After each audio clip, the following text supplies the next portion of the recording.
আসসালামু আলাইকুম, সবাই কেমন আছেন? শুরু করছি আর অন্য একটা এপিসোড নিয়ে। আজকে দেখাবো যে অ্যাক্সেস ডিনাই। তো স্ট্রেটলি আমরা চলে যাচ্ছি অপশনটাতে, কীভাবে ডিনাই দেখায়। তো দিস পিসে গিয়ে আমরা যাব হচ্ছে লোকাল ডিস্কে গিয়ে আমরা প্রোগ্রামটার মধ্যে গিয়ে মাইক্রোসফটে গিয়ে আমরা যদি উইন্ডোজ ডিফেন্ডারে গিয়ে স্ক্যান অপশনে ক্লিক করি, তাহলে কি দেখাবে? Continue, okay, permanently. দেখেন এখানে you have been denied permission to access this folder. তো এটা অ্যাগেইন অ্যাক্সেস করার জন্য আমরা হচ্ছে এখানে সিকিউরিটি ট্যাবে গিয়ে কি সেটিংস ওগুলো করতে হবে না, স্যার আপনাকে এখানে ঢুকতে দিবে না, এই জন্য এখানে দেখাচ্ছে ডিনাই পারমিশন। সো ক্লোজ করলাম।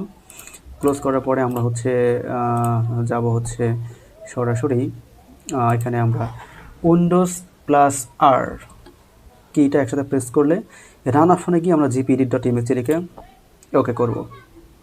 সো ওকে দেওয়ার পরে এরকম একটা ইন্টারফেস আসবে।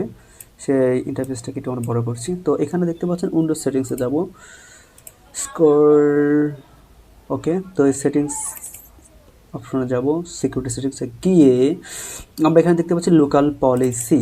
তো লোকাল পলিসি ক্লিক করলে এখানে আবার দেখতে পাবো সিকিউরিটি অপশনে এখানে আমরা চলে যাব user account control admin approval mode for the build, এইটাকে আমরা ডাবল ক্লিক করে ওপেনিং করার পরে আমরা এটাকে ডিজেবল করে দেবো।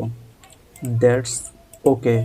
এরপর একটা কাজ আছে, সেটা একটা ইউজার অ্যাকাউন্ট কন্ট্রোল রান, এটা আমরা ডাবল ক্লিক করবো, একে আমরা ঠিক ডিজেবল করে দেবো। Okay, apply, okay. তো এখানে চাচ্ছে you must restart your computer to turn off user account control. So আমরা এটাকে রিস্টার্ট দিয়ে আমরা আবার ফিরে আসছি।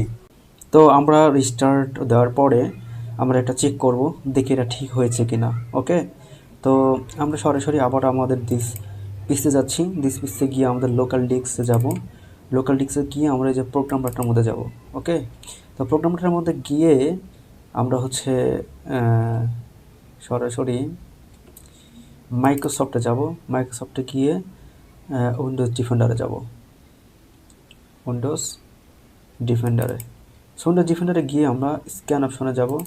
স্ক্যান অপশনে গিয়ে আমরা কিন্তু এটা আর আমাদের কিন্তু পারমিশনের সমস্যা করে নাই। ঠিক আছে, ভিডিওটা ভালো লাগলে অবশ্যই লাইক কমেন্ট সাবস্ক্রাইব করতে ভুলবেন না, এটা রিকোয়েস্ট থাকবে। তো আবার অন্য কোনো ভিডিও নিয়ে দেখা হচ্ছে, সেই পর্যন্তই।